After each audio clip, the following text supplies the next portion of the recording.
네, 안녕하십니까. 저는 경남 창조경제혁신센터 트렌드 설명회 담당자 최인수 연구원이라고 합니다. 네, 저희 센터에서는 이제 월간 트렌드 행사를 매월 진행하고 있습니다. 이번 달에는 미래 성장 동력 산업 로봇이라는 주제를 가지고 박종현 대표님과 조경식 대표님을 모시고 이번 설명회 진행하게 됐습니다. 먼저 로탈의 박종현 대표님을 앞으로 모시고 설명회를 시작하도록 하겠습니다.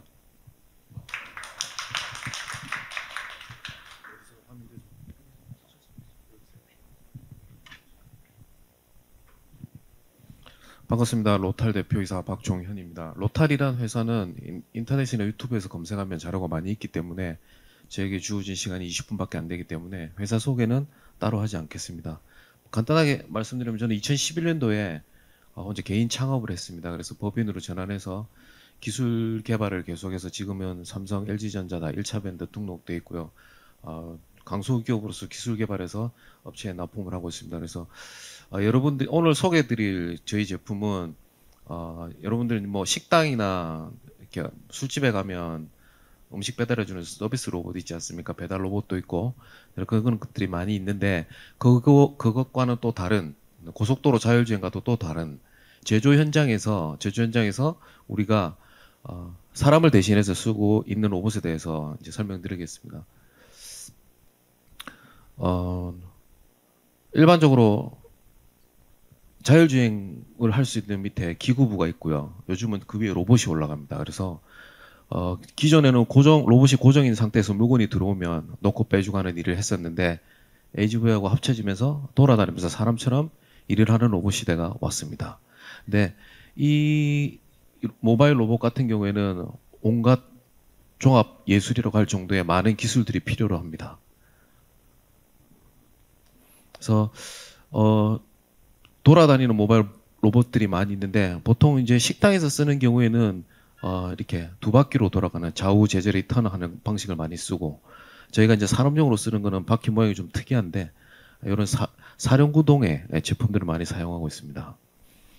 그리고 산업용하고 일반용하고 틀린 게 뭐냐면 서비스 로봇 같은 경우에는 사람이 있는 환경에서 돌아가기 때문에 그렇게 뭐 이제 로브스타하다고 하는데 어려운 환경에서 버틸 필요성이 별로 없습니다. 그렇지만 산업용으로 쓰는 제품들 같은 경우에는 공장 문이 오픈되어 있는 같은 경우는 여기 가까운 하만이라 하더라도 한겨울에는 영하 밑으로 많이 떨어지지 않습니까? 그러면 로봇이라든지 이런 것들이 작동을 안 하기 때문에 제품을 판매하기 전에 챔버실에서 8시간 동안 이렇게 실제로 테스트를 다 합니다. 자, 여기 들어가는 기술들이 엄청나게 많습니다. 처음에 이제 안 보이는 데서 혼자 일을 하기 때문에 당연히 CCTV는 들어가 있어야 되고요. 예, 그다음에 라이다 센서라고 가지고 여기 안에 있는 지형을 라이다 센서로 전부 다 인식한 다음에 자율주행하는 센서가 있는데 이건 두 가지 기능을 합니다. 맵을 매핑하는 역할도 하지만 사람이 가까우면 감지하는 역할도 합니다. 그다음에 이걸 뚫고 혹시나 얘가 에러가 난 경우에 얘를 뚫고 차 앞까지 와서 부딪힌다고 하면 범퍼에서 충격으로 서게 되어 있습니다. 그리고 얘하고 얘 중간 사이에 초음파 센서가 있습니다. 초음파 센서는 가까이 근거리 감지용입니다. 그래서 가까이 오면 또 쓰게 돼 있어요. 그리고 요즘은 이제 IR 스테레오 카메라라고 해가지고 두 개의 카메라와 하나의 IR 센서가 합쳐져서 3000 3D 공간상에서 3D 매핑 정보를 얻어서 인식하는 기능이 들어가 있습니다. 그래서 이게 네 방향이 또 다 들어가 있어요. 그래서 보면 이 네 가지 단계의 안전장치가 다 돼 있습니다. 서비스용 로봇은 한두 가지밖에 없어요. 많아도 두 가지인데 산업용은 왜 중요하냐면 고중량 고화물을 싣고 다니면서 지게차, 사람 혹은 다른 이동체와 충돌을 스스로 회피하고 돌아갈 수 있는 기능이 있어야 되고 혹시나 이상이 발생하더라도 저장했다가 볼 수 있는 기능들이 있어야 됩니다. 그래서 산업용 서비스 로봇은 제조 공정에서 쓰이기 때문에 여러 가지 까다로운 것들이 많이 있습니다. 자, 그렇다 보니 많은 각각 표준 업체에서 이런 표준을 제정을 합니다. 표준을 제정을 해서 강요를 하는데 제 AMR 자율주행 로봇을 만들고 판매하고 현장에 적용하는 저희 입장에서는 그냥 소비자에게 맡기고 안전한 사용자에게 맡고 인증은 공급자에게 맡기면 좋겠는데 뭔가를 계속 만들어내요. 저한테는 어떤 느낌으로 다가오냐면 김밥 레시피를 정해놓고 김밥을 표준화시켜서 팔게 만드는 그런 느낌입니다. 그래서 앞에서 보여드렸던 이런 제품들이 만약에 기능이 떨어진다든지 문제가 생기면 고객이 선택하지 않겠죠. 그래서 표준이나 인증은 필요 없을 것 같은데 굳이 꼭 만들어서 또 다른 제약과 규제를 만들고 있습니다. 그래서 그 부분이 좀 많이 안타깝고요. 오른쪽 그래프로 보시면 알겠지만 팬데믹 사태 이후로 폭발적으로 AMR이 수요가 증가하고 있습니다. 왜냐하면 코로나 전에는 외국인 근로자들이 우리 주변에 되게 많았었어요. 공장이나 이런 데서 이제 단순 노동 일을 많이 하는 사람들이 많아졌는데 요즘은 이제 그마저도 들어오지 않기 때문에 작업자들이 작업할 사람이 없습니다. 작업할 사람도 없을 뿐더러 노동법이라든지 최저임금도 계속 올라가고 있어서 또 반대로 이런 수요가 많아지다 보니까 이 안에 들어가는 센서라든지 라이다, 카메라 이런 것들이 가격이 많이 떨어졌어요. 그래서 몇 년 전에 비해서 굉장히 저렴한 가격으로 현장에 이런 것들이 적용되고 있습니다. 플레이 좀 시켜주십시오.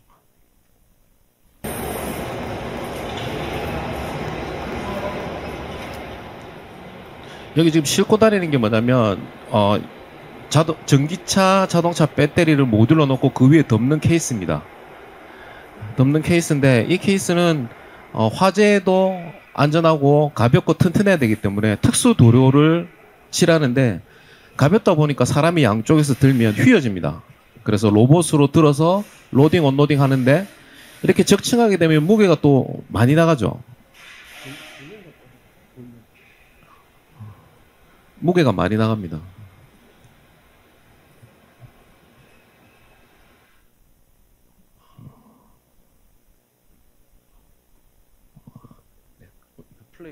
플레이 버튼 누르시면 됩니다. 아, 네. 볼륨이 안 줄여지네요. 지금 바닥이 보면 굉장히 울퉁불퉁하고 상태가 안 좋잖아요. 그래도 다 돌아다니면서 물이 있거나 기름이 있거나 상관없이 이렇게 현장에 돌아다니면서 넣는데 사람이 없는데 여기 일을 하면 무슨 장점이 있냐면 우리가 설비가 3대가 있는데 출퇴근 시간이 있지 않습니까? 작업자들이 있어야지 돌아가는 설비들은.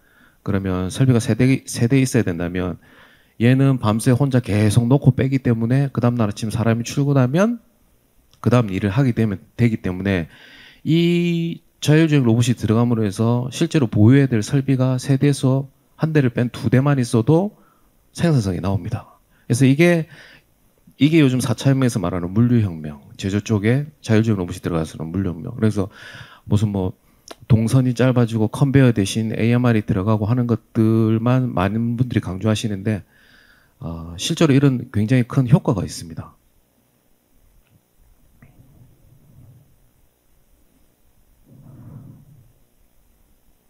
다음 페이지가 뭐네요. 네, 이것도 플레이 좀 부탁드리겠습니다. 방금 이제 굉장히 무거운 것들을 24시간 하루 종일 쉬지 않고 일하는 것도 보셨는데 AGV가 전기로 돌아가기 때문에 충전 방식이 있습니다. 일반적으로 많이 쓰는 건 사람이 수동으로 충전하는 방식이 있고요. 자동 충전기에 가서 내가 배터리가 다 됐으니까 밥 좀 줘요 하면 쭉 나와서 충전하는 방식이 있는데 또 어떤 방식이 있냐면 기계에서 충전된 걸 예전에 우리가 쓰던 2G 핸드폰 배터리 케이스처럼 바꾸는 타입이 있어요. 근데 아까 처음 보여드렸던 이 로봇 타입은 로봇팔이 달렸잖아요. 그래서 배터리를 가서 자기가 뽑은 다음에 충전된 걸 꽂아요. 그래서 배터리 충전 시간도 필요 없습니다. 그래서 현장에 돌아다니면서 일을 합니다. 예. 그리고 지금 도장 훅기 붙여가지고 이제 도장하는 공정인데요. 네. 보통 자동차 도색이라든지 도색 공정들이 각 생산 라인에 많이 있는데 크고 환경 쪽에 이제 영향이 많은 큰 부스 안에 제품들을 걸어가지고 쭉 지나가야 됩니다. 근데 얘는 그냥 제품만 걸어 놓으면 얘 혼자서 돌아다니면서 그냥 칠하는 방식입니다. 자, 이것도 굉장히 획기적인 방식이죠. 돌아다니면서 정말 사람처럼 이런 많은 일을 할 수 있는 로봇이 현장에 보급되고 있습니다. 지금 보여드리는 동영상은 저희가 직접 다 제작해서 납품했던 것들만 보여드리고 있습니다.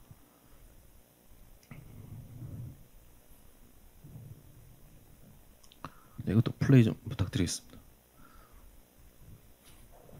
여러분들 그 클린룸 반도체나 정밀한 쪽에 그 작업 환경이 어떠냐면 저는 우주복이라고 얘기하는데 완전 밀폐된 환경에서 두 개의 장갑을 끼고 모자도 쓰고 옷도 입고 그 환경에서 작업을 해야 되는데 크린룸이다 보니까 온습도 제어돼 있고 먼지도 다 제거해야 되기 때문에 환경이 사람이 작업하기는 좋지 않은 환경입니다. 그래서 성격이 어지간히 좋지 않거나 담배를 피는 사람들은 거기서 오랫동안 일하기 되게 힘들고요. 스트레스로 제일 많이 나는 게 이제 머리털이 빠지는 게 되게 많은데 요즘 또 젊은 사람들이 이런 힘든 일을 안 하려고 하기 때문에 여기에 이제 로봇 팔 달린 애가 돌아다니면서 또 24시간 일을 하고 있습니다. 그래서 자동차 배터리입니다. 배터리 쪽에 제품을 로딩 언로딩해서 초도 샘플 제작된 걸 이제 샘플 검시실에다 이제 보내주는 역할을 하는 거죠. 네, 공장이 굉장히 큰데요. 사람이 했다면 하루 종일 우주복 입고 돌아다니면서 샘플 채취만 해서 계속 넣고 빼는 역할을 하는데 의미 없고 힘든 이 일을 아무도 안 하려고 하기 때문에 인라인 생산 공정에서도 곳곳에 이런 필요한 로봇들이 들어가서 이제 작업을 하고 있습니다. 그래서 지금 보시면 로딩 언로딩 하기 전에 카메라가 한번 찍지 않습니까? 그래서 카메라 찍어서 로봇이 항상 정위치에 오라는 보장이 없고 배출된 제품도 항상 정위치에 오라는 보장이 없기 때문에 항상 모든 번수를 고려해서 카메라가 사진을 촬영해서 오브젝트를 인식한 다음에 집어서 정확히 자리에 갖다 놓는 이런 역할을 하게 됩니다. 그래서 우리가 자율주행이니만 하는 것들에 그래서 위에 로봇이 올라가게 됨으로써 굉장히 복잡하고 어려운 많은 기술들이 필요하다.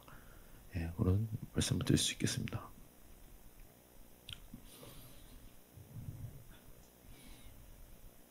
저희는 여기 보면 3.5톤이라고 적혀 있잖아요. 3.5톤을 아무 이상 없이 옮기고 하려면 실제로 얘 하중은 맥스 하중은 7톤이 나와야 됩니다.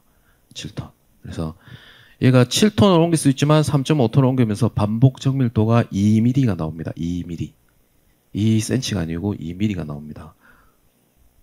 세라믹 공정인데 여러분들 그 건축에 쓰이는 타일 있지 않습니까? 타일인데 자 이런 헤비하고 러프한 공정에 이런 지게차를 쓰면 될 것도 같은데 이걸 왜 쓰냐면 소속로라든지 건조로가 들어가는 생산 제조 시설들이 있습니다. 그런데 요즘은 연료비가 한 2.5배 정도 상승했어요. 그래서 건조로라든지 소속로는 불을 끌 수가 없습니다. 불 껐다가 다시 가열했는데 들어가는 에너지가 엄청나기 때문에 계속 돌리는데 이걸 계속 돌리기 위해선 얘들이 공정에다 물건을 계속 투입해주고 그 배 바깥쪽에는 계속 빼줘야 됩니다. 그래서 설비 가동률을 계속 높일 수가 있겠죠. 그래서 뺀 거를 또 창고에다가 잘 정리를 해야 되겠죠. 네. 그래서 지금 보시는 건 공정에서 제품을 가지고 나온 것을 자동 창고하고 연동해서 창고로 놓고 빼주는 이런 데가 있습니다. 자, 생산 공정 자체는 예를 들어서 여러분들이 다 신고 다니시는 신발 제조 공정을 나는 자동하고 싶어. 하지만 신발은 사이즈도 다양하고 오른쪽 왼쪽이 있고 색깔도 다양하고 그다음에 깔창 같은 경우에는 빵 터트려서 나왔을 때 휘어져 있지만 펴서 봤을 때는 불량이 아니죠. 그다음에 유연하게 본드 칠하고 뭐 바느질도 해야 되고 하는 것들이 많기 때문에 버도 제거하고 그래서 자동화하기가 굉장히 힘듭니다. 그런데 이 신발 생산 공정에도 공정 전후에 이런 HV를 원재료로 갖다 주면 사람이 안 쉬고 계속 일합니다. 지금 대부분의 공정이 내가 이 작업을 하다가 재료가 다 떨어지면 작업을 하다가 중단하고 일로 가가지고 또 가지고 와요. 예. 그래서 생산성을 높이고 가동률을 높이기 위해서는 생산 공정을 자동화하거나 할 필요 전혀 없이 이 공정이 효율을 높일 수 있게끔 가동률을 높일 수 있게끔 물건을 잘 넣고 빼줘라. 자, 그게 이겁니다. 보시면 가다가 제대로 쓰고 하는데 마지막 도킹하는 장소에 가서는 이 바닥이 먼지도 많고 균일하지 않기 때문에 카메라를 가지고 코드를 인식해가지고 정밀 제어를 합니다. 그래서 2mm 안에 맞출 수 있습니다.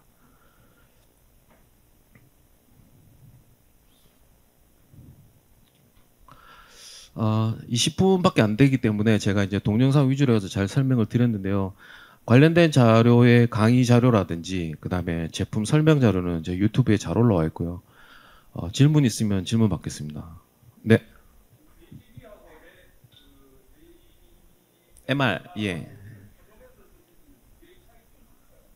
여기 보여드렸던 건 전부 다 AMR이고요. AGV의 G는 가이드라는 뜻이고요. 우리가 자동차 자율주행할 때 자동차 도로 자율주행할 때 가이드를 꼭 봅니다. 라인. 그래서 어떻게 보면은 자동차 자율주행은 가이드 방식 AGV라고도 할 수 있습니다. 그렇지만 아까 보여드렸던 건 바닥이나 이런 것들이 아무것도 없기 때문에 모바일 자기 스스로 여기서 사람 눈과 마찬가지로 한 바퀴 삥 돌립니다. 돈 다음에 각각의 이제 엣지 포인트를 지정을 합니다. 맵을 지정을 해서 내가 어디까지 왔다는 걸 상대적 위치를 스스로 파악하고, 그러니까 눈을 갖고 있다고 생각하시면 되고요. 그래서 여기서 네가 저쪽에 물 있는 데로 가라고 위에서 신호가 내려오면 지가 받아서 끝까지 갑니다. 그래서 이제 AI라는 말도 나오고 하는 겁니다.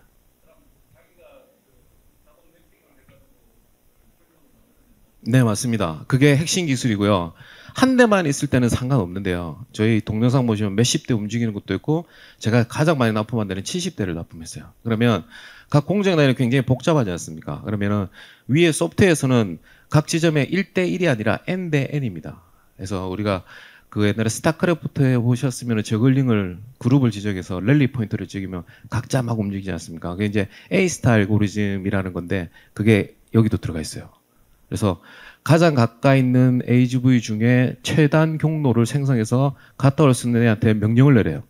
네, 그래서 와이파이로 다 움직이는데 이 와이파이가 끊기더라도 정상적으로 작동할 수 있게 하는 게 또 그 현장 설치 기술 중에 또 하나입니다.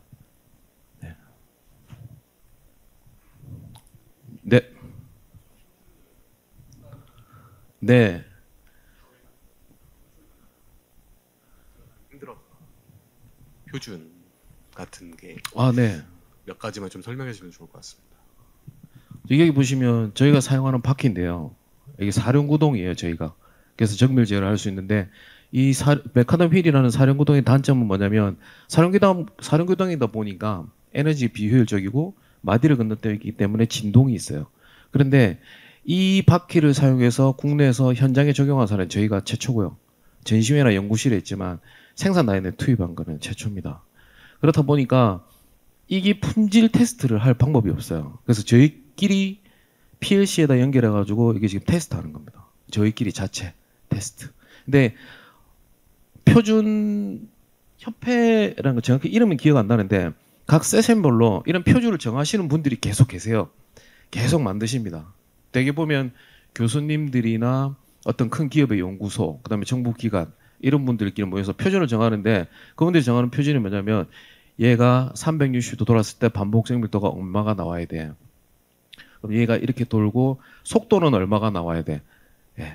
그다음에 스톱 명령이 내렸을 때 얼만큼 정지해야 돼. 근데 이 같은 경우에는 속도가 얼마가 나오느냐를 되게 말씀을 많이 하시는데 모터하고 감속기 이제 DC 배터리 타입으로 움직이는 모터로 감속기 움직이는 것들은 모터 감속비를 제어하고 구동 제어를 통해서 랜덤하게 혹은 요구 사항에 맞게끔 만들 수 있는 건데 속도가 얼마냐를 계속 물어봐요. 맞춰줄 수 있다 그러면 그게 무슨 말이냐고 또 물어봐요. 그래서 그런 차이들이 많이 있고요. 그러니까 굳이 해서 할 필요 없는 것들을 계속 만들고 있어요. 그다음에 제일 힘든 게 뭐냐면 여기 이제 안전 감지 센서 여기 중간에 하나 볼록 튀어 나온 게 있어요. 지금은 없는데 여기 보시면 얘가 위쪽 방향을 내 방향으로 다 보고 있어요. 혹시 사람이 닿으면 로봇이 서야 되니까. 그런데 그 협동 로봇이거든요. 예. 그래서 이거 필요 없는데 치라고 해서 치는 거예요.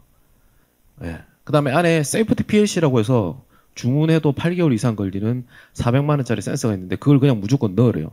표준에서 정해졌기 때문에. 그래서 일부 대기업들은 그 정해진 표준에 따르고 있습니다. 나중에 이제 책임 회피를 위해서.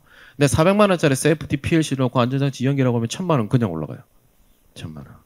그래서 정작 이런 것들이 필요한 식당이나 이런데 뜨거운 된장찌개를 들고 가다가 어린애와 부딪혔을 때 화상은 어떡할 거냐. 예를 들어서 시나리오에. 그렇지만 그런 AGV에는 이런 단안의 센서 들어가 있지 않습니다. 몇만 원짜리 중국산 싸구려 센서 들어가지고 돌아다니는데 아까 보셨다시피 사중으로 돼 있는 안전장치가 있습니다. 그런 것들 안에다 막 집어넣으래요. 단가 계속 올라가고. 그래서 그런 것들이 좀 많이 답답하죠. 그래서 산업 현장에 있는 근로자는 다치면 안 되고 식당에 있는 사람들은 다쳐도 되느냐. 그러니까 법이 여기는 적용되지 않는데 여기는 적용되고 그런 것들이 되게 많은데 창업하실 분들도 있고 뭐 아이디어를 많이 가지고 계시는 분들도 있는데 내가 처음에 제품을 만들었을 때는 이게 해당이 안 되는데 6개월 뒤에 그게 딱 생긴 경우도 있어요. 그럼 다시 만들어야 돼요. 그래서 아이디어를 내고 제품을 보실 때 이런 표준이라든지 안전 규격 이런 것들도 잘 보셔야 됩니다. 그래서 안전에 관련돼서는 또 안전에 관련된 그 기관을 찾아가면 그런 게 없대요. 할 수가 없대요. 처음 보는 제품이라 가지고 규진도 없고 아무것도 없대요. 네, 그런 것들이 좀 많이 힘든 상황입니다. 그래서 제가 생각했을 때 결론은 뭐냐면 그냥 소비자한테 맡기면 되고 그다음에 우리가 만드는 건데 우리가 당연히 안전하게 만들지 않으면 혹시나 사고가 나고 사람이랑 부딪히면 문 닫아야 되잖아요. 그러니까 그냥 가만 냅두면 돼요. 김밥 맛있으면 그 맛있는 김밥집 사람들이 찾아가잖아요. 싸고 좋고 맛있는 걸로. 예. 그래서 제가 드리는 말씀은 표준은 규제의 또 다른 일입니다. 그래서 가만 냅뒀으면 좋겠어요. 네. 네.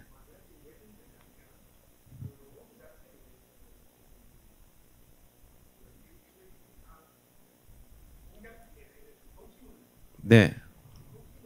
네. 아, 아닙니다. 아니, 필요 없습니다. 사실은 그 이 앞 페이지에 말씀하신 똑같은 솔루션이 있는데 끝나고 제가 따로 보여드릴 건데요. 이게 유튜브에 녹화된다 가지고 제가 그걸 뺐어요. 밖으로 노출되면 안 되는 거라서. 그래서 공작 기계가 있으면 얘가 가까이 가가지고 이 앞에 카메라가 달려 있어요. 예, 그래서 사륜구동이기 때문에 이렇게 돌고 이렇게 가는 게 자유롭게 돼요. 그래서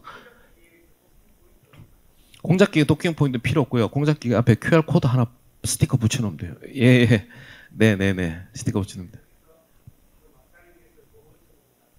네.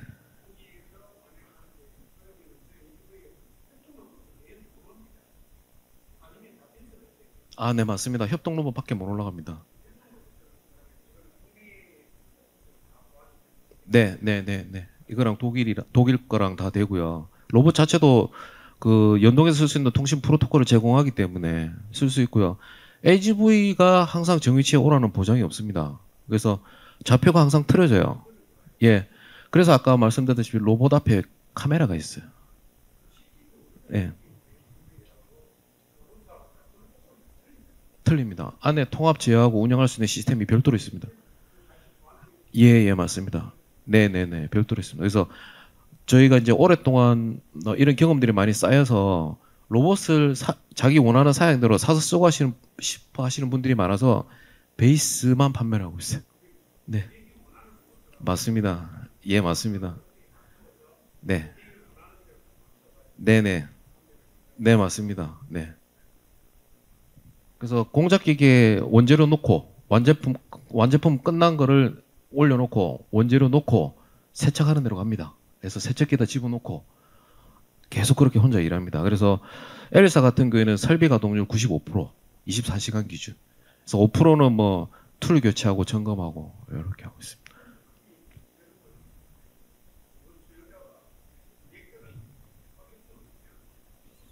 아, 저희가 이제 회사가 작다 보니까 유튜브 같은 데 이제 찾아보고 오신 분들도 계시고요. 어떤 데는 아직도 대구 같은 경우는 개발하고 있는 것도 있고요. 저희는 이제 사실 삼성전자 1차 벤더면 삼성전자 주는 일만 받아도 다 못합니다. 직원이 30명인데 총무부 5명 빼고 25명이 엔지니어인데 거기 계속 대응하기도 사실은 바쁜 실정이거든요. 네, 그래서 좀 멀리 내다보고 중소기업용 저가형으로 만들어서 금액을 확 낮춰서 내년쯤에 출시하려고 하고 있습니다. 네, 감사합니다. 근데 아까는 좀 시간이 늦어져서 급하게 시작한다고 인사를 못 드렸는데 멀리서 이 로봇이라는 주제를 가지고 모여주셔서 다시 한번 감사드립니다. 네, 다음은 AG 로보틱스의 조경식 대표님 모시고 이야기 들어보겠습니다.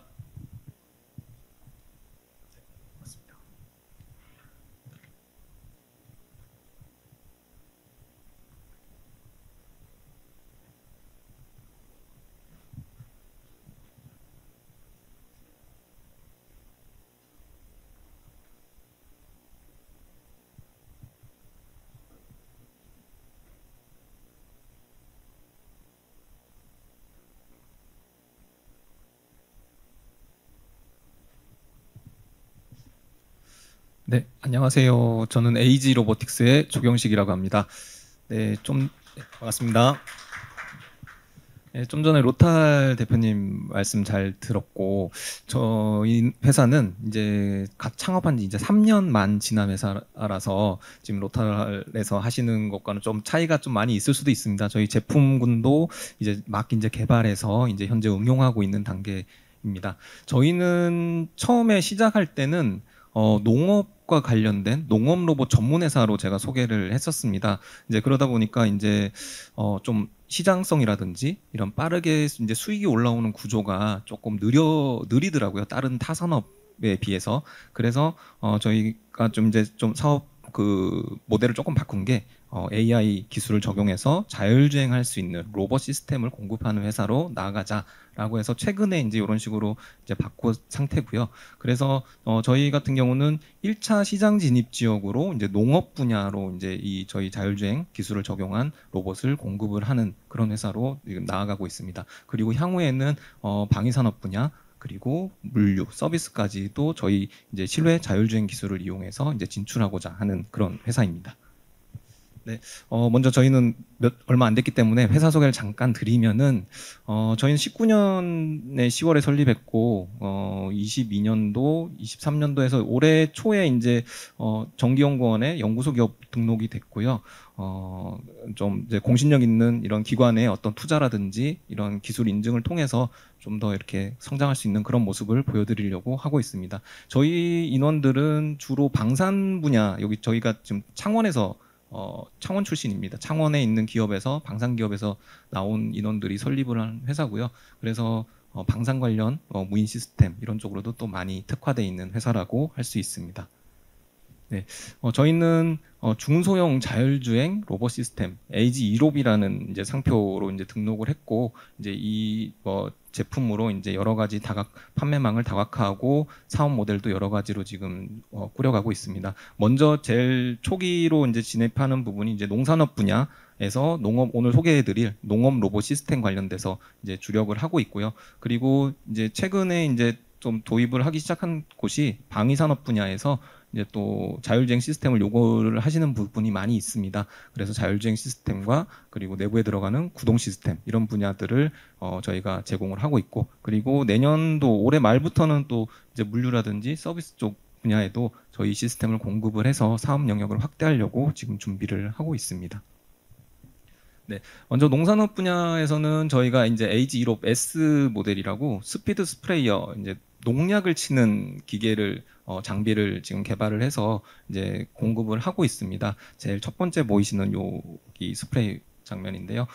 지금 기존에 이제 방제기를 이제 자율주행 기능을 넣어서 포도라든지 사과 그리고 뭐 복숭아밭 이런 과수 농장에서 이제 사용할 수 있게끔 하는 그런 제품이고 그리고 AG1롭 W라고 해서 위드라고 해서 이제 제초를 할 수 있는 그런 로봇입니다. 기본적으로 들어가는 자율주행 기술은 동일합니다. 근데 다만 이제 거기에 들어가는 응용 분야가 어디냐, 이제 작업 장비를 이제 바꾸는 거죠. 그래서 제초를 할 수 있는 장비 그리고 지금 기본이 되는 이런 그 로버 시스템, 운반 형태로 할 수 있는 그런 중소형 모델을 가지고 있고요. 방위산업 분야 쪽은 이제 저희가 이제 구동 제어 시스템 그리고 자율 주행 시스템 등을 공급을 하고 있습니다. 그리고 물류 쪽도 저희가 이제 이 다목적 로버 시스템을 이용을 해서 이제 진입을 하려고 준비를 하고 있는 상태입니다. 네. 먼저 이제 오늘 주제가 이제 저희 같은 경우 이제 농업 로봇 시스템 관련돼서 이제 준비를 좀 해왔는데요. 저희 제일 초기 이제 시장 조사를 할 때 이제 농촌 현황을 좀 조사를 많이 했었습니다. 그래서 뭐 다들 알고 계실 수도 있는데 국내 농촌 사회가 이제 고령화와 그리고 이제 생산 인구가 이제 감소되면서 농산업 경쟁력이 약화되고 있는 실정입니다. 그래서 이 부분을 여러 대기업들도 그렇고 관공서들도 그렇고 많이 준비를 하고 있고요. 그래서 나온 게 이제 농촌 융복합 산업을 이제 추진을 해보자. 6차 산업 모델로서 농촌 산업을 활성화시키자라는 이런 취지에서 공기업에서 이제 많이 시도를 해왔는데요. 근데 놓고 보면은 이 사실 국내의 농가들이 대부분이 86% 이상이 소규모 농가입니다. 근데 이런 지금 정부하고 대기업들에서 추진했던 이런 6차 산업 모델들이 보면은 이제 조금 규모가 있는 농가들 그리고 좀 어느 정도 경영체가 구성되어 있는 농가들을 대상으로 했기 때문에 실제 어떤 효용성이 좀 작았다고 볼 수 있는데, 저희는 이런 부분들을 조금 고려를 해서 우리가 이제 중소형 농가에도 적합하게 쓸 수 있는 농업 로봇들, 이런 제품들이 어디 있을까라는 걸 고민을 하게 됐고, 그래서 그런 부분들을 이제 제공할 수 있는 첫 번째 모델로서 농업용 방제 로봇을 이제 개발을 해서 공급을 하고 있었습니다. 네. 국내뿐만 아니고 또 해외도 비슷한 사례가 많이 있는데요. 해외에서도 뭐 저런 미국이라든지 유럽연합 그리고 중국 쪽에서도 이런 농업용 로봇을 많이 개발해서 공급을 하고 있습니다. 근데 실제 지금 많이 사용은 안 되고 있는 걸로 알고 있어요. 다만 저기 미국에 있는 버로, 두 번째 있는 버로라는 제품이 그래도 많이 좀 홍보도 많이 하시고 또 자체 또 공급도 많이 하고 있어서 저 제품이 지금 많이 좀 활용을 하고 있는 상태고요. 국내는 지금 저희 말고는 실제 자율주행 기술을 적용을 해서 공급하고 있는 회사는 아직 없는데, 지금 대기업들하고 일부 또 농기계 회사들에서 이런 농업 로봇들을 공급하려고 지금 많이 준비를 하고 있는 단계입니다. 그래서 농업 로봇 시장은 지금 어떻게 보면 초기 개발 단계라고 보시면 될 것 같습니다. 네, 저희는 그래서 이제 6차 산업 모델이 여러 가지 방향이 있습니다. 그 1차, 2차, 3차, 2차 산업을 조합을 하는 방법, 그리고 3차 관광 산업까지 조합을 해서 총 6차 산업이라고 하는데, 저희는 여기에다가 농업 로봇 기술을 적용을 해서 또 다른 어떤 농촌 활성화 방안을 제시를 하는 상황이 되겠습니다. 네, 저희 기술을 잠깐 소개를 해드리면 AI 기술을 이용한 주변 환경 인식, 그리고 자율주행 소프트웨어 기술, 그리고 이러한 기술들을 활용을 해서 이제 자율주행을 하게 되면 농장에 있는 어떤 여러 가지 데이터 정보들을 확보를 할 수가 있습니다. 그래서 그러한 정보들을 저희는 LTE망으로 중앙 웹 서버에서 데이터를 받게 되고, 이러한 데이터들이 점차적으로 이제 축적되는 상황이고요. 그 데이터가 많아질수록 저희 회사의 이런 가치라든지 활용도가 이제 높아질 것으로 예상을 하고 있습니다.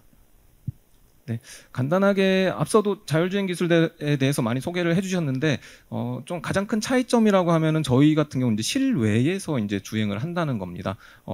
이제 실내에 물류 쪽 같은 경우는 실내 주행이 중점이 된다면, 저희는 이제 실내보다는 실외 환경 그리고 비정형 환경에서 이제 주행을 하게 되는데, 저희는 사실 정밀도가 많이 높지는 않습니다. 앞서 2mm 정도의 정밀도까지도 가신다고 하는데, 저희는 거기까지 가게 되면은 아마 도달을 못할 것 같아요.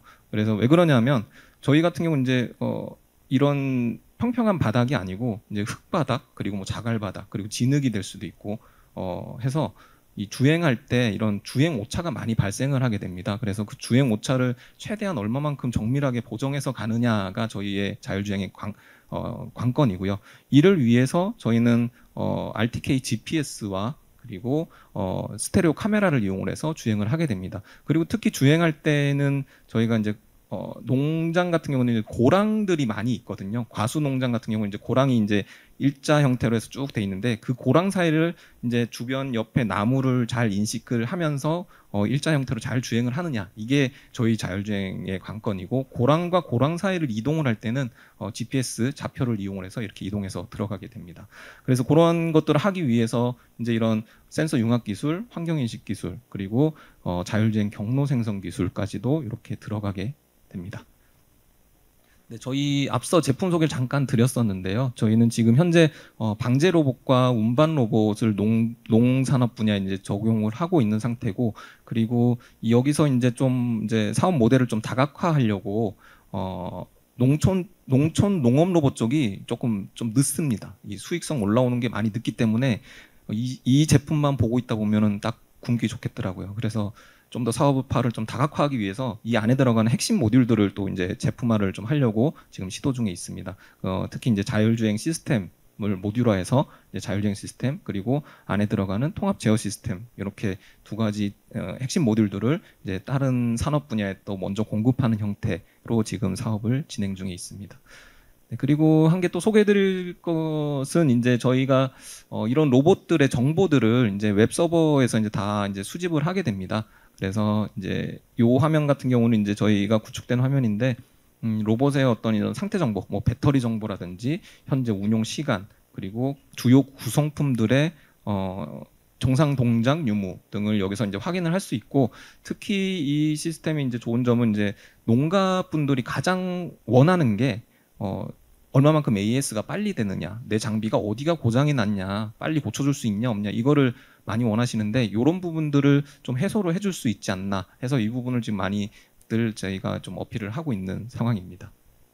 네, 저희가 이제 농업산업 분야에 이제 최종적으로 도달하고자 하는 기술 목표는 이제 하나의 농장에 저희 제품군을 도입을 해서 사람은 가만히 앉아서 그 과수원 뚝에 앉아서 그냥 놀고 계시고 조작만 하시고 세팅만 해놓으면은 얘들이 알아서 들어가서 뭐 운반도 해주고 수확도 하고 그리고 방제도 하고 뭐 제초도 하고 하는 그런 로봇 시스템을 다양하게 공급해서 하는 것이 저희 최종 목적이고요.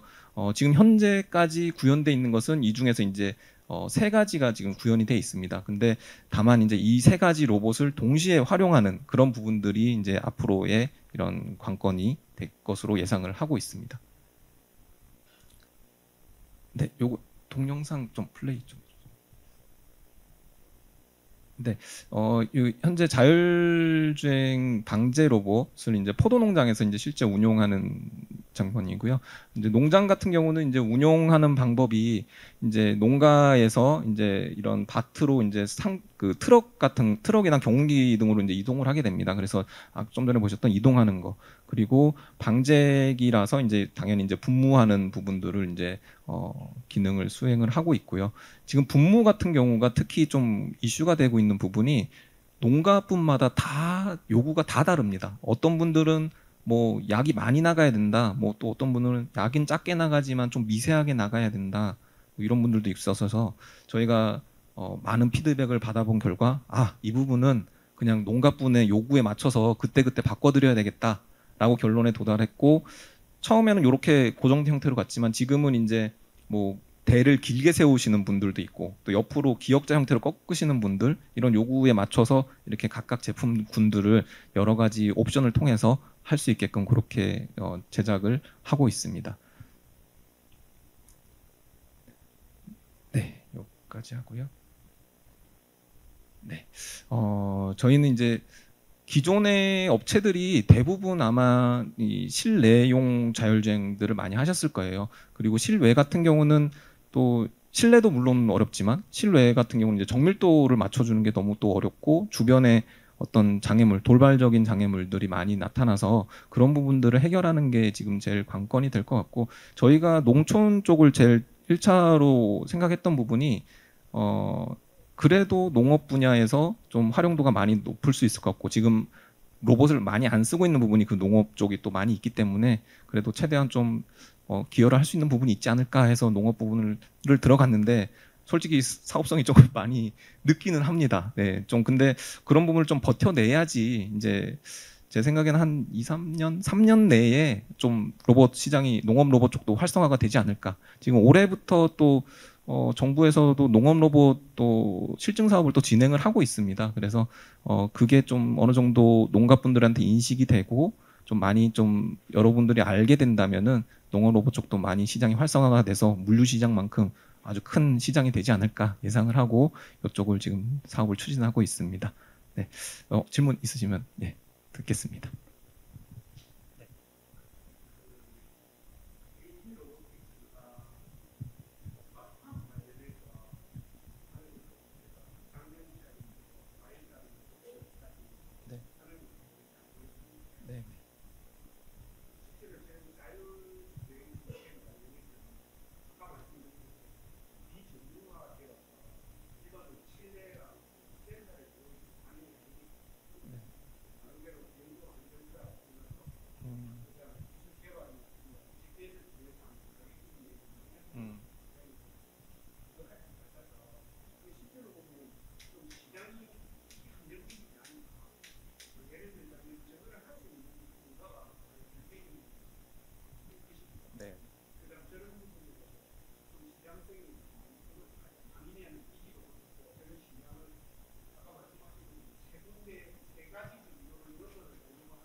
네.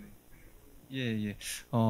먼저 이게 앞서 말씀하신 가격적인 부분을 저희가 처음에 많이 고민을 많이 했어요. 저희가 기존에 실내 자율주행 로봇이 없었던 것은 아니거든요. 뭐 자동차도 물론 거의 뭐 자율주행 4단계까지도 지금 올라온 상태고, 농업 분야의 자율주행을 하기 위해서 농촌진흥청 쪽에서 많이 연구를 엄청 오래 해왔습니다. 그리고 실제 방제 로봇 자율주행하는 것도 기술도 선을 보였는데, 그때 적용했던 기술이 이제 3D 라이다를 적용하고 DGPS를 적용하고, 그래서 말씀하셨듯이 센서 가격만 뭐 1,000만 원, 2,000만 원까지도 올라가는 상태라서 실제 농가분들이 이 방제기를 사게 되면은 한 2,500에서 3,000만 원 정도, 그게 이제 중간 정도 가격인데, 그 센서 가격만 그렇게 되니까 이제 못 사는 거죠, 로봇 방제기를. 그래서 이런 부분들을 이제 저희가 좀 해결하기 위해서 주요 자율주행 기술의 핵심 부분은 스테레오 카메라. 지금 아마 자율주행하는 대부분의 업체들이 아마 쓰고 계실 거예요, 그 카메라를. 그래서 그 카메라에 들어오는 데이터를 활용을 하고, 그리고 RTK GPS도 고가형이 아닌 좀 저렴한 거를 적용을 해서 자율주행 기술을 적용했고, 저희가 그래서 센서 가격만 치면은 한 100만 원, 100에서 150 사이 정도로 센서 가격은 낮춰놨고요.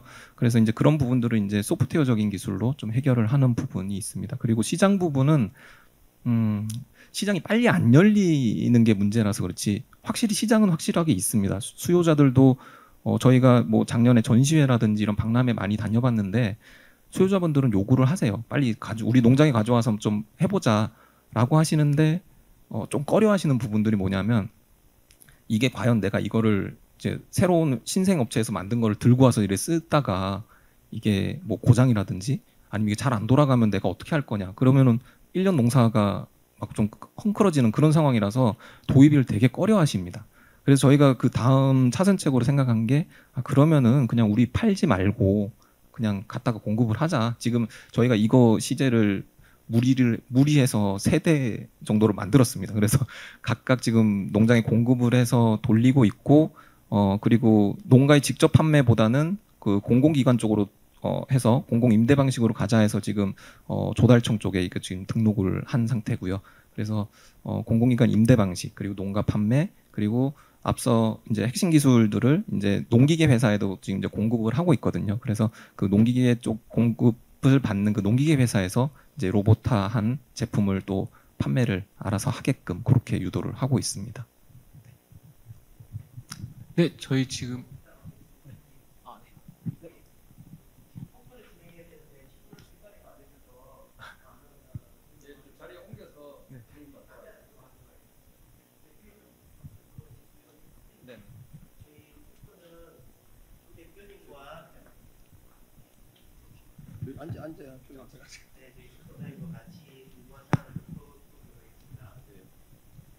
예, 발표해 주신 두 분 다시 한번 감사드리고요.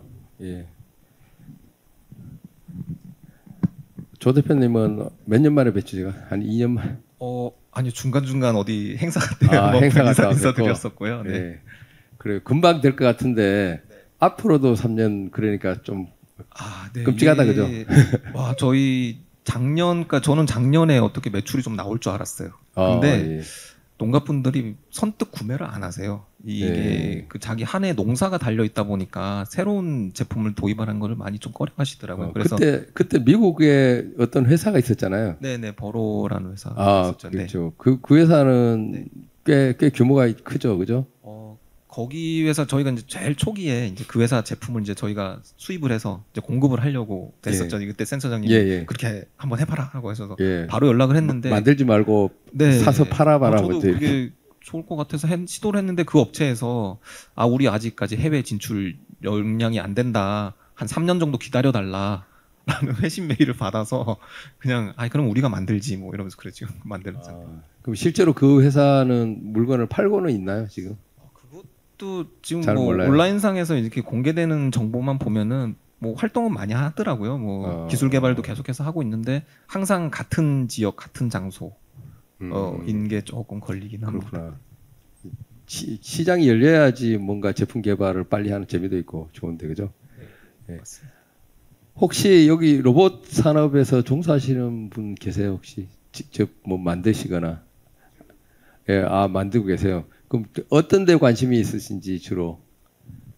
아니면 우리 저기 로봇을 도입하고 싶은 공장 같은 데서 오신 건가요? 예. 아, 연구하시는군요. 어떤 분야 연구하십니까? 로봇 중에서? 전기 제어, 아, 전기 제어를 공부하고 계세요? 연구하고 전기 계세요? 제어기랑 웨어러블 로봇 아니면 산업용 로봇의 전기 제어 장치 등등을 좀 연구하고 있습니다. 조금 전에 전기연구원에 들어가 있다고 네, 하셨어요. 저희 그 이기창 박사 쪽 전동력 센터 쪽. 아, 예, 네, 예, 같은 거기에- 본부입니다. 아, 같은 그룹이세요? 예. 네네. 거기랑 작년에 이제 기술 이전 받아서 네, 이제 지금 연구소 기업 이제 등록돼 있습니다. 오케이. 일단 제품 만드는 것부터 질문을 드릴게요. 그 대표님도 그렇고 아까 여러 가지 기술이 필요하다고 하셨잖아요.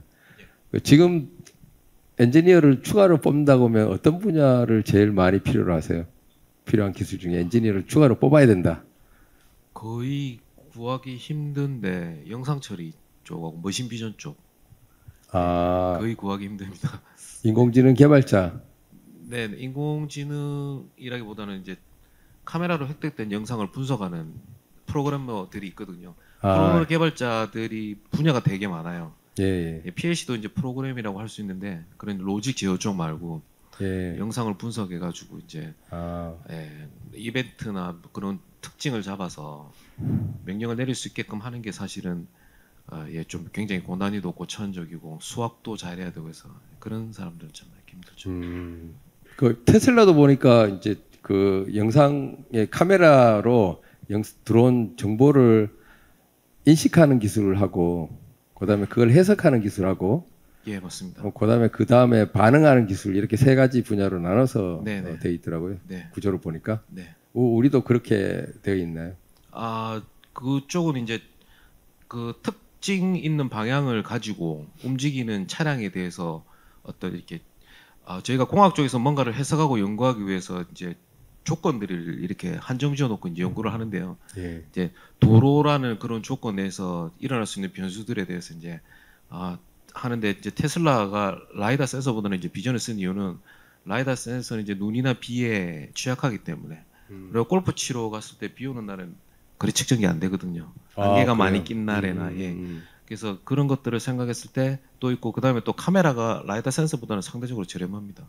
예. 예, 그래서 그런 영상 처리가 이제 좀 어려운 게 뭐냐면 아까도 말씀드렸다시피 특징을 잡기 위해서는 수많은 학습과 데이터가 필요한데 자기들은 이미 그런 인프라와 연구 인력 그다음에 차량에서도 다 계속 획득을 하고 있기 때문에 예, 그걸 바탕으로 해서 말씀하시는 거 영상 처리하려면 데이터도 네, 많아요. 맞습니다. 빅데이터가 있어야 되는데 네, 맞습니다. 아직 우리가 그런 거를 많이 확보하지는 네, 맞습니다. 못하는 네, 저희는 이제 현장 커스텀에 돼 있기 때문에 주로 하는 게 뭐 길면에 일주일 정도만 학습하면 그 기계는 막 움직이는 건 하지 않기 때문에 그 위치에서 뭐 근로자들이 왔다 갔다 하고 지게차가 왔다 갔다 하는 뭐 이런 것들 구분하고 하는 것들은 뭐 3일에서 일주일 정도면 충분히 학습이 가능하기 때문에 그렇습니다. 그래요. 대표님은 추가적으로 엔지니어를 고용해야 된다고 뭐 어떤 분야 하고 싶으세요? 저희도 마찬가지입니다. 저희도 뭐 진짜 로봇 시스템 만드는데 뭐 기계 쪽도 필요하고 제어 쪽, 뭐 소프트웨어 그리고 뭐 알고리즘 개발자들 여러 파트가 있는데 저희는 지금 뭐 제어라든지 기계 쪽 그리고 전자 쪽은 지금 확보돼 있습니다. 근데 저희도 마찬가지로 지금 AI 관련된 인력은 아니죠. 네, 뭐 그런 너무 고급 인력이라서 진짜로 제대로 하시는 분들은 고급 인력에서 다 위쪽 동네에 많이 있습니다. 혹시 그거 뭐 오픈 소스나 라이브러리가 있다고 들었는데 AI 관련된 것도 이미 특정 기능에 대해서는 뭐 그런 네, 공개된 라이브러리를 사용해서 응용할 수 있는 능력을 가진 인력을 뽑는 것도 어렵는 상황이죠. 그래요. 네네. 주로 요즘에 어디로 찾으러 다니세요? 저 최근에 공고를 몇 번 내긴 했는데 저희가 업체가 좀 작은지 뭐 제가 어필을 좀 잘못했는지 채용하기가 너무 요새 힘듭니다. 네. 그래요. 요즘에 소프트웨어 개발자들 많이 잘렸는데 그죠? 시장이 죽어갖고 그래요.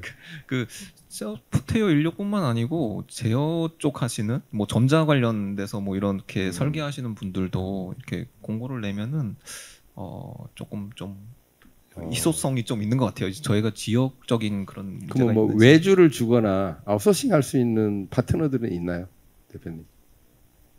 각 분야별로 다 있습니다. 아, 자체 개발하는 거 있고 외주 주는 게 있어요. 네네. 주로 어떤 부분을 외주 주시나요? 턴키 프로젝트 큰 거 받았을 때는 생산 라인 전체 다 받는 경우가 있어요. 그러면 이제 특정 부분을 떼서 거기다가 이제 또 주기도 하고요. 그러니까 어떤 특정 기술 요소를 떼서 주는 건 아니고요.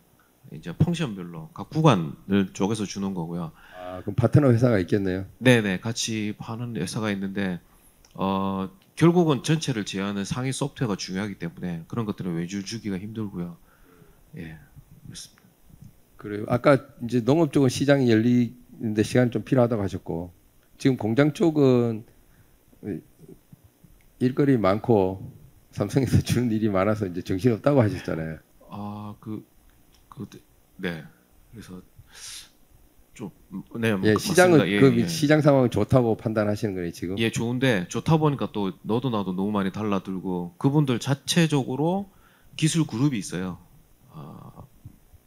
말씀드리기는 어려운데 다 아시는 그 그룹들이 다 있어요. 그래서 대기업 큰 회사들은 물류만 하는데 따로 있고 IT만 하는데 따로 있고 예, 그런 부서가 따로 있습니다. 근데 예. 저희는 이제 그런 부서를 거치지 않고 이제 1차 밴더로 등록돼 있다 보니까 서로 이제 경쟁이 되는 거죠. 아, 그럼 예.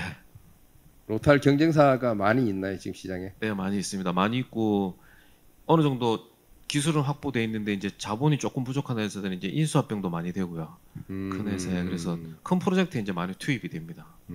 대표님은 시작하실 때 어디 투자를 받으신 건가요? 아니면 계속 자기 자본으로 계속 하고 계신가요? 대출이나 뭐 그런 거? 네, 제 자기 자본으로 이제 처음에 시작해가지고요. 저 회사 저 처가 보험 깬 거 2천만 원하고 제 퇴직금 1,600만 원에서 3,600만 원으로 이제 시작해가지고 이제 올라왔는데 월급은 한 번도 안 밀렸고요. 근데 이제 큰 프로젝트를 따려고 하다 보니까 큰 회사에서 작은 회사한테 뭘 안 주기 때문에 작년에 좀 큰 회사는 제가 합병을 했습니다. 그래가지고 좀 가장 부족한 부분이었던 자본 부분은 좀 해결이 됐고요. 그래서 지금은 큰 문제 없이 잘 운영하고 있습니다. 아, 그러니까는 그것도 이제 자본 조달 방법이죠. 합병도. 예, 피합병 되시는 것도. 그죠? 예.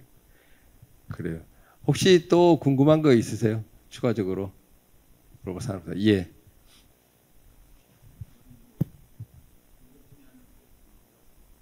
분야는 잘 모르는데 이제 제가 로봇을 연구하는 팀을 좀 관할하게 돼서 지금 동향이 어떻게 되는가 지금 트렌드라고 해서 이제 들어왔고요. 지금 보니까 기업에서 이미 이제 뭐 시스템 관점에서는 잘 만들고 계시는 것 같고 특정 어플리케이션들도 다 잘 보고 계신 것 같아요. 그러면 이제 그랬을 때 이제 로봇을 제품을 만들 때 그런 특정 컴포넌트들이나 아니면 서브 단위에서의 좀 애로 기술, 국내에서 좀 확보됐으면 하는 기술 이런 거를 좀 몇 개 리스트업을 한다면 어떤 게 있을까요? 구체적으로 어떤 로봇을 말씀하시? 육축 다관절 로봇을 말씀하시는? 일반적으로 로봇을 제품을 만들 예, 네, 네. 그런 게 애로 기술이다. 예, 그러니까 누가 라이브러리를 대신 만들어 줬으면 좋겠다. 요 부분은 기능을 그렇게 말씀. 하드웨어든 소프트웨어든 뭐 어떤 부분이 가장 뭐 사업하실 때뭐 원가 절감을 위해서도 이제 회사를 쓰는지 네. 국산화가 필요하다. 예를 들면 이거 해외에서 내가 가져다 쓰는데 이거 너무 비싸서 단가가 너무 올라간다. 국산화했으면 좋겠다. 뭐 이런 이야기죠.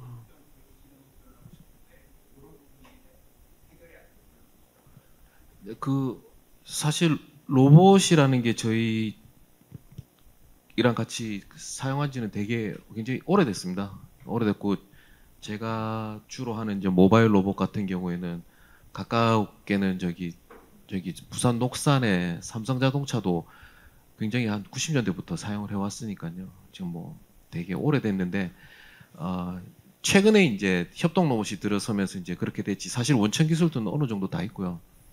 그 산업용 로봇은 매니퓰레이터라고 하는 자기가 갖고 있는 그게 최적화된 컨트롤러가 따로 있기 때문에 우리가 이제 범접할 수 없는 영역으로 이제 생각을 했었고요. 국산 산업 로봇이라고 하는 H 사고도 사실은 100% 제 기술은 아니거든요. 그래서 근데 이제 협동 로봇이라는 게 이제 이제 대중화되기 시작하고 국산이 나오기 시작한 게 오픈 소스라고 말씀하셨던 리눅스 기반의 운영 체제에서 이제 제어가 가능하기 때문에 그렇게 해석 같은 거 해가지고 이제 모터 감속기 넣고 축 해석해가지고 이제 몇 년에 걸쳐서 사용이 되고 이제 보급되기 시작하면서 이제 피드백 되고 있어요. 그래서 사용자들한테 3년 이상씩 사용해서 피드백 되고 난 다음에 나오는 게 이제 진정한 제품이라고 저는 생각하거든요. 그래서 걔 봤을 때 해결해야 될 원천 기술 같은 건 크게 없고요. 제가 아까 보여드렸던 모바일 로봇에서 올라가는 것들이 가장 큰 문제점은 아까 말씀드렸던 첫 번째는 규제고요.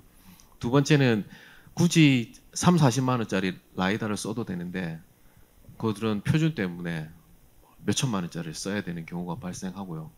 그래서 그런 것들이 힘들고요. 기능상으로 봐서는 사실은 옵션이나 형태가 굉장히 다양하기 때문에 그냥 고객이 선택할 수 있습니다. 예를 들어서 로봇이 종류가 되게 많은데 그 중에서도 많이 알려진 스토브리 로봇 같은 거는 반복적 밀도가 굉장히 높아요. 대신에 가격은 한 1.5배에서 2배 정도 비싸고요. 그래서 내가 가격이 비싸더라도 굉장히 정밀한 작업을 하고 싶다고 하면은 걔를 선택할 수 있고요.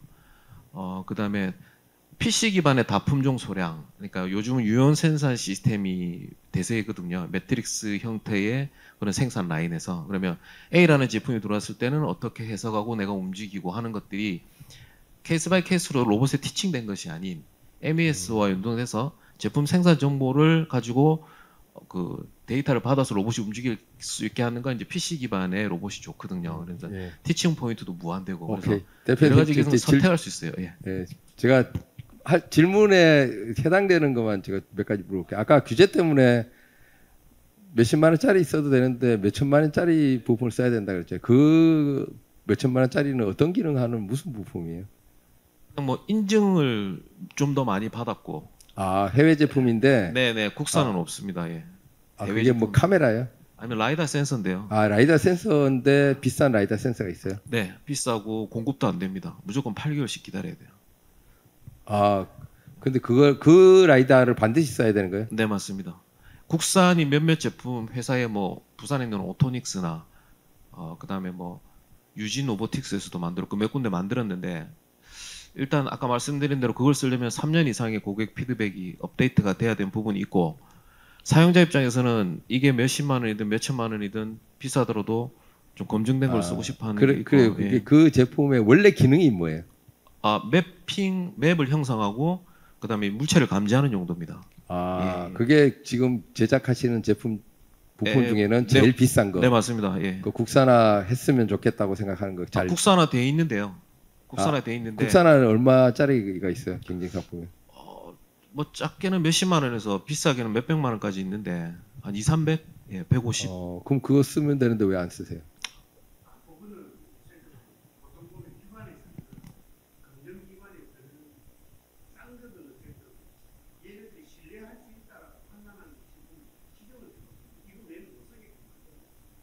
그럼 국산 제품이 있긴 한데 인증을 덜 받은 국산 제품이 있다는 소린가요?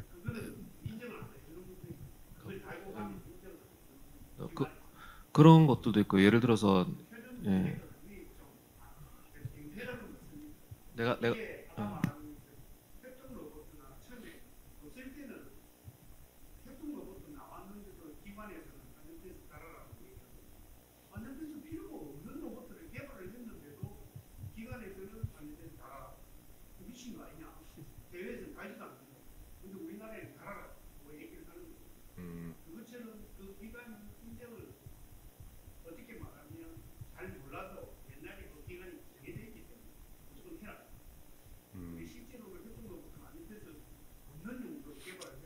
그런데 지금 주로 삼성 쪽 일을 하신다고 그랬잖아요.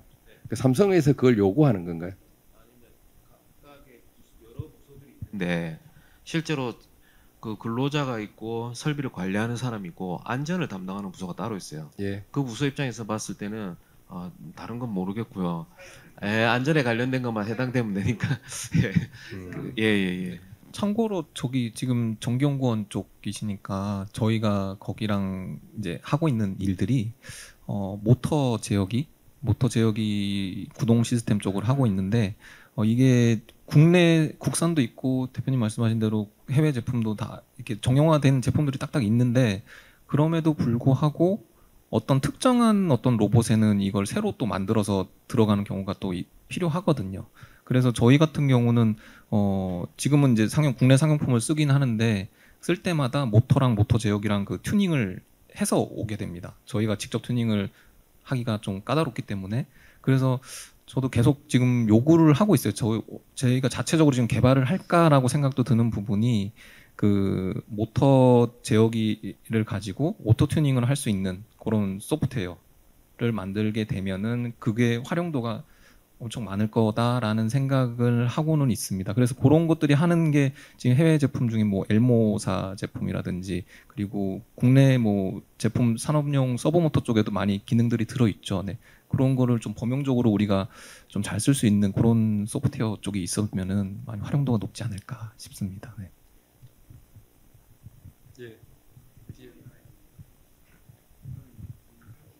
질문하고 싶은 게 농업인데 예를 들어서 A 비닐하우스, B 비닐하우스, C 비닐하우스 있는데 지금 로봇을 보니까 저 로봇이 이 비닐하우스별로 움직여가면서 다 뿌리는 걸 인지하면서 할 수가 있는 건지 만약에 지금 지금 기술이 반야외인데 비닐하우스를 왔다 갔다 하면서 다 전부 다 뿌릴 수 없는 상태의 기술 수준이라면은 앞으로 어떻게 하려면 그 정도 이제 밖에 나와가지고 다시 들어가서 이게 다 농약을 다 뿌리고 여기 다 된 거 확인하고 다시 B로 넘어갔다 있는 게 어떤 기술이 필요한지 궁금합니다.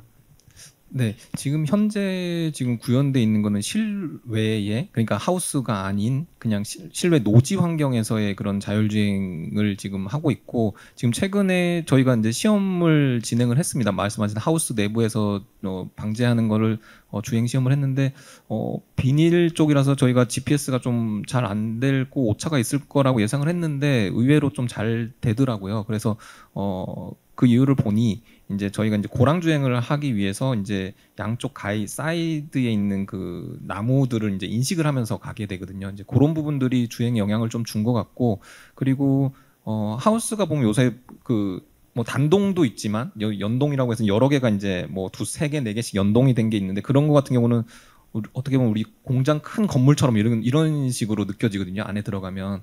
그래서 옆고랑으로 이동하는 데는 크게 문제가 없을 것 같고 단동이더라도 뭐 문 쪽이 좀 크다면은 이제 빠져나올 수 있는 공간만 된다면 옆 하우스로 이동하는 데는 크게 기술적으로는 문제는 없을 거로 예상이 됩니다.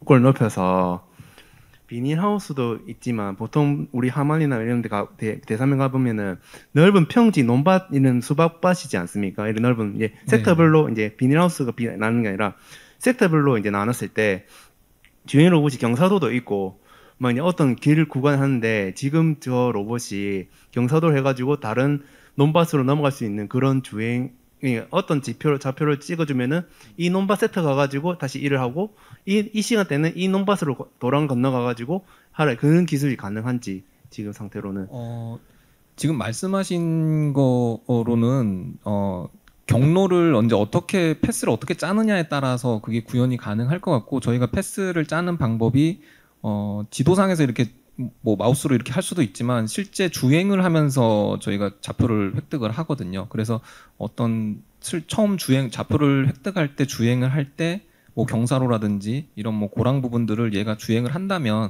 그 다음번 자율주행을 할 때도 그 좌표대로 이동을 할 수 있기 때문에 그거는 또 그것 또한 뭐 문제가 되진 않을 거라고 예상은 됩니다. 근데 실제 또 해봐야 알겠죠.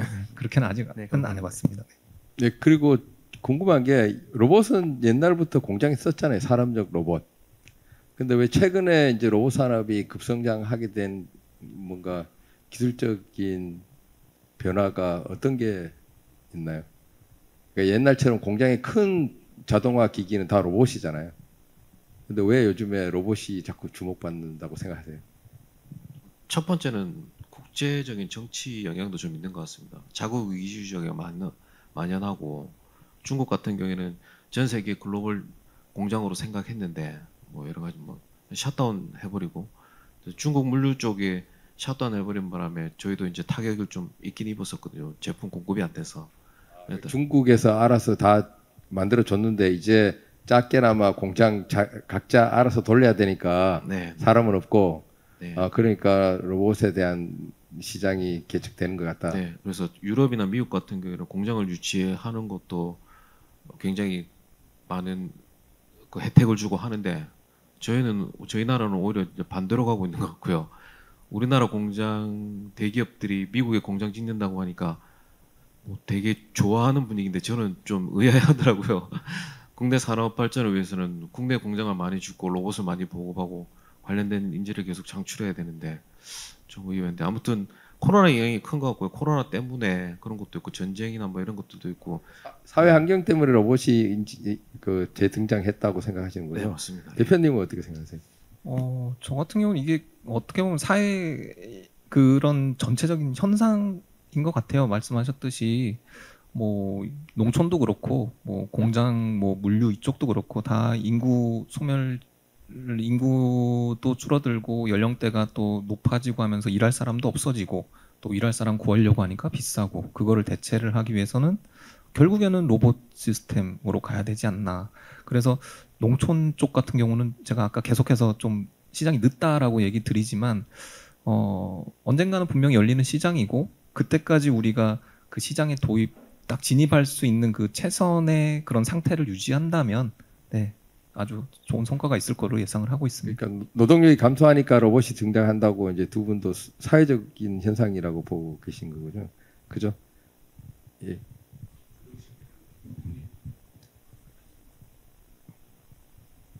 혹시 저희 뭐 전기자동차도 맨 처음에 나오면 보조금 같은 거 나오고 휠체어 같은 장애인분들도 보조금 나오잖아요. 그 농업 자동화 쪽에서도 저는 보조금이 좀 지급되면 좀 더 활성화될 것 같은데 그런 정책들 동향이 좀 있나요? 예, 지금 농업 로봇은 없는데요. 농기계 쪽으로는 지금 보조금이 원래부터 있었고 지금도 있어서 그게 사실은 저희 진입 장벽 중에 하나입니다. 네, 저희 농가분들이 인식이 물건을 제값 주고 안 사시거든요. 자기 돈 주고 다 사면은 그거 손해 본다고 생각하셔서 보조금이 없으면은 안 살려 그래요. 근데 저희가 그 보조금 대상으로 하려고 하다 보니 농기계로 등록을 해야 되고, 근데 저희 제품이 농기계 항목이 없거든요, 또. 그래서 저희 지금 등록하는 방법이 지금 동력 운반차로 등록을 하려고 하고 있어요. 네, 농업 로봇인데 동력 운반차랑 동급으로 지금 취급받습니다. 네. 그렇지. 아까 이제 그 이야기 계속 진행하면 예전에 산업용 그 로봇이 굉장히 많았는데 이미 로봇 시장이 있는데 새로 열리는 시장은 대부분 그 AI나 소프트웨어 기술의 발전 때문이고 그 카메라, 예, 그죠. 그게 등장하면서 이걸로 사람들의 노동력을 대체할 수 있겠다는 확신이 들기 시작하면서 제가 서비스 로봇이 제일 많이 주목받는 것 같아요. 그러니까 간단한 단순 노동 같은 거. AI 기술이 지금도 많이 이슈가 많이 되고 있지만 그 AI 객체 인식 기술이 좀 발전을 많이 했잖아요. 그렇죠. 예, 그렇죠. 그리고 그 기술이 적용된 또 우리 카메라들 대표적인 게 이제 리얼 센스 카메라인데 아마 대부분 로봇들의 리얼 센스가 아마 다 사용이 되고 있을 겁니다. 네. 그리고 그 기술 그 제품이 나오면서 좀 더 저가로 내려가고 좀 더 정밀도가 좀 사용성이 높은 그런 제품이 나와서 사용자가 많이 쓰지 않나. 네, 그런 생각도 또 드네요. 그러니까 그 제품 그게 부품 하드웨어처럼 부품으로 되어 있나요? 네네. 카메라. 아마 그게 제일 많이 팔릴 것 같아요. 네. 그게 기존의 기계는 없는 건데 이제는 모든 로봇이 그걸 달고 나오잖아요, 그죠? 네, 맞습니다. 네. 그래서 그 시장이 전체 그 서비스 시장에서는 제일 큰 시장일 것 같아요. 예. 그러다 보니까 그걸 응용하는 소프트웨어 엔지니어들은 계속 필요로 하고, 그죠? 기본적인 라이브러리는 이 제품 만드는 데 제공하지만 응용하려면 네, 맞습니다. 그죠? 그 맞춰서 해야 되니까. 그래서 창원이 제조 서비스가 굉장히 전국적으로 아니면 전 세계적으로도 우월한 지역이잖아요. 그래서 창원이 그런 소프트웨어에 대한 기술력만 확보하면 또 한 번에 큰 시장을 만들 수 있을 것 같아요. 혹시 마지막으로 또 더 궁금한 거 있으세요? 예.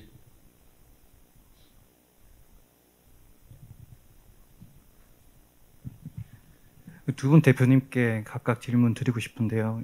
이제 첫 번째로 박종현 대표님께는 제가 이제 물류 로봇 쪽에는 마루 로보테크를 좀 요새 인상적으로 봤었고, 그리고 로봇 암 쪽에서는 마젠타 로봇 좀 인상 깊게 봤는데, 그 업체들이랑 좀 이제 경쟁력이라든지 차별성을 좀 한번 알려주시면 제가 좀 이해하기 쉬울 것 같아가지고요.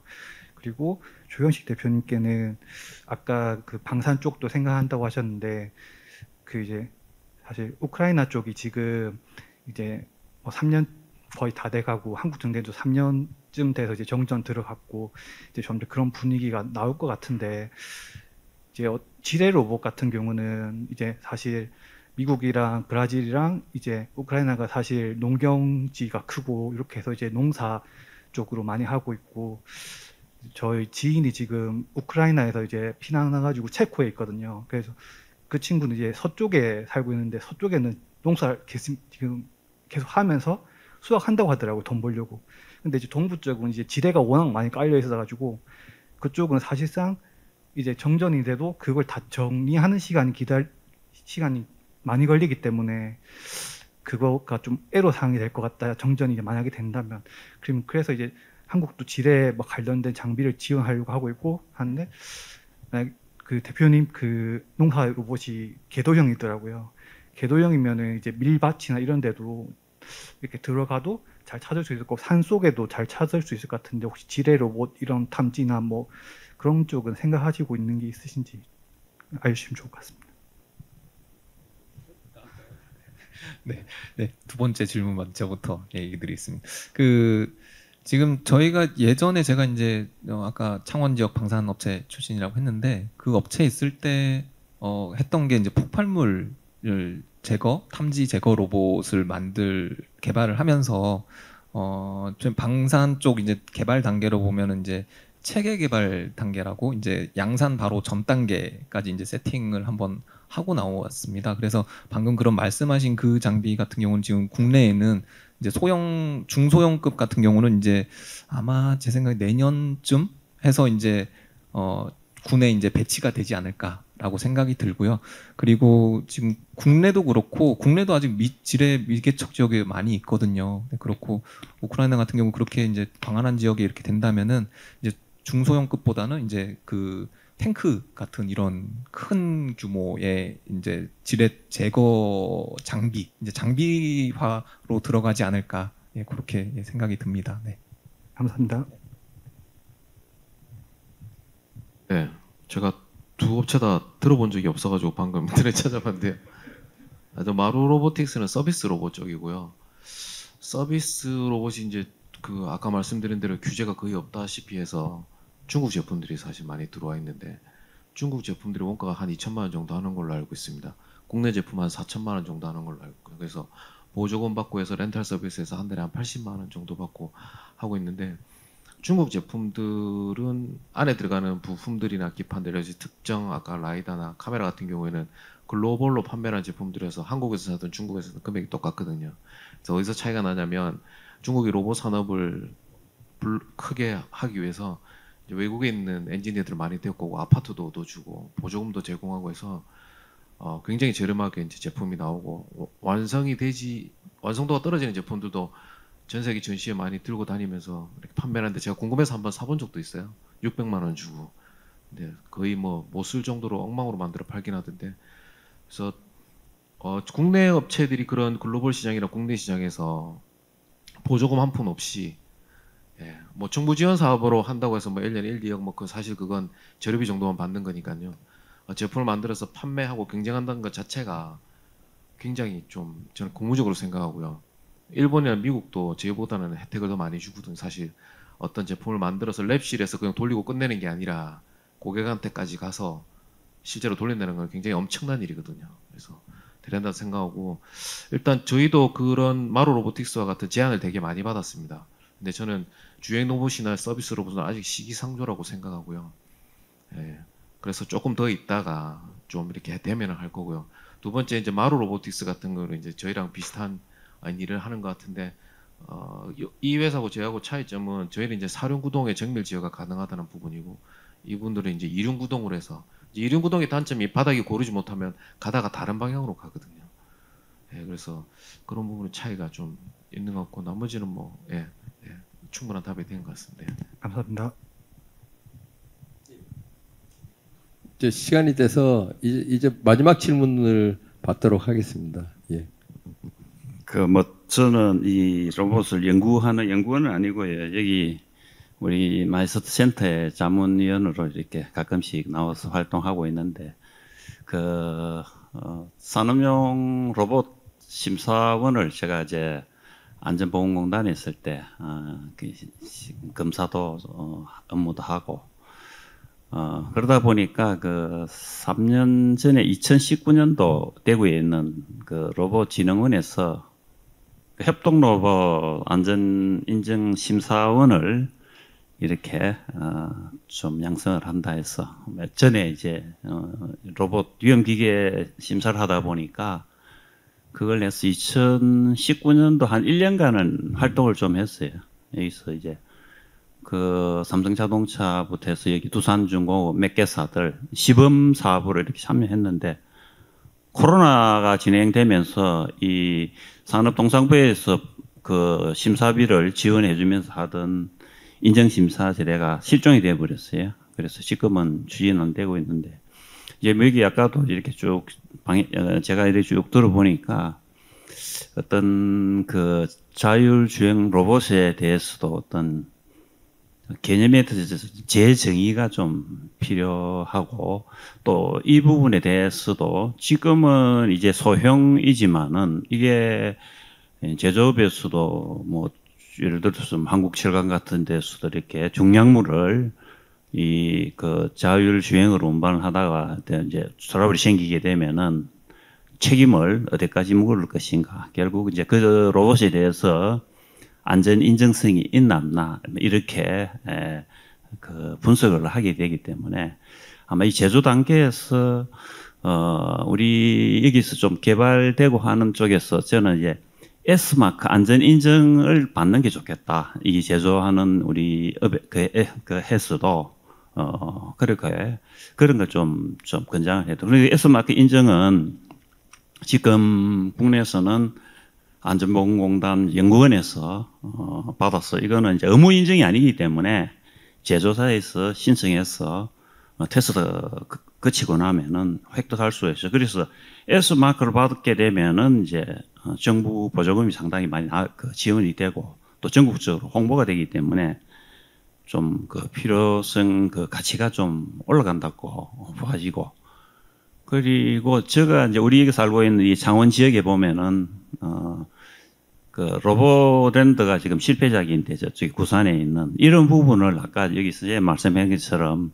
국가적으로 좀 개발해서 이런 정책적으로 거기서 연구하는 업체들이 가서 연구를 충분히 할 수 있도록 정치적인 어떤 지원이 필요하다. 국가적인 자원을 해서 중국만큼 안 되더라도 이런 정책적인 게 지금 이렇게 영시하게 해가지고 발전이 좀 되겠나 이런 걱정도 되고 저는 아마 이런 이야기를 제가 이제 의원 안전정책 자문위원을 하고 있기 때문에 이런 이야기를 그런 자리 갔을 때 좀 어필을 좀 많이 해도 될는지 오버하는 건지 또 질문도 조금 드려보고 싶고 그렇습니다. 그래서 오늘 뭐 저도 갑자기 이렇게 왔는데 좀 의미가 있는 자리긴 한데 제 생각하고 다른지도 모르겠습니다. 좀 의견을 좀 듣고 싶습니다. 저희가 이제 수출할 게 생기고 업체에서 이제 그런 것들을 요구하고 해서 안전보건공단에 저희 업체 등록은 했어요. 최근에 등록하고 안전 인증을 받으려고 했는데 어떤 항목을 어떻게 평가해야 될지 뭘 봐야 될지 대한 기준도 없고 제품 자체에 분류표에 아예 없기 때문에 지금은 볼 수 없는 상황이라고 얘기를 하더라고요. 그래서 지게차로 넣어서 봐주면 안 되겠냐 하니까 안 된다 하더라고요. 지금 상황은 좀 그런 상황입니다. 예.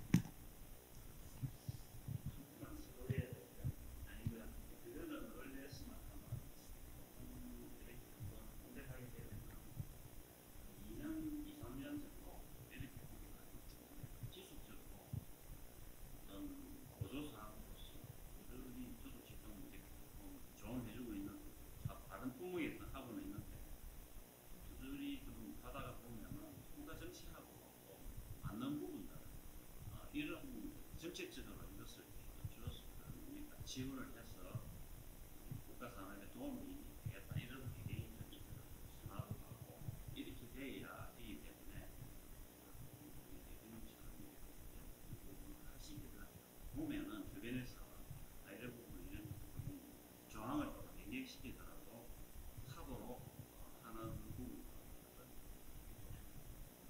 뭐 의견이 네네 그 아까 로봇랜드 얘기하셔갖고 저희가 지금 로봇랜드 재단 그 지식산업센터에 지금 들어가 있거든요. 근데 지금 구산면으로 오라는 얘기가 몇 번 있었어요. 근데 가장 꺼려지는 부분이 지역적인 부분. 거기 가게 되면은 지금 안 그래도 인원 채용하기 힘든데 인원의 채용하기가 너무 어렵다는 그런 게 제일 큰 점이고요. 그래서 만약에 또 얘기를 또 어디 또 해주신다고 하시니 로봇랜드 재단에서 이 창원 시내 쪽에 어디 공간을 확보를 해서 여기 로봇랜드 재단 센터다 여기로 입주해라 이러면은 완전히 줄을 설 겁니다. 아마. 네. 그래요. 그 중소벤처기업회사가 규제 말씀하시니까 글로벌 진출하는 기업 제품, 그러니까 뭐 지금 뭐라 그러죠? 그 4차 혁명 무슨 초격차 기술 그런 기술의 가능성이 있는 산업만 지역에 10군데 규제 특구를 만들겠다 뭐 그런 계획을 들은 적이 있어요. 아마 로봇도 그 중에 하나가 될 것 같아요. 말씀하시니까 로봇도 굉장히 응용 분야가 많은데 건건이 그 조건을 달아서 그렇게 시험을 못하게 하는 거는 문제인 것 같아요. 앞으로 조정될 것 같습니다. 계속 이야기할 수밖에. 그죠?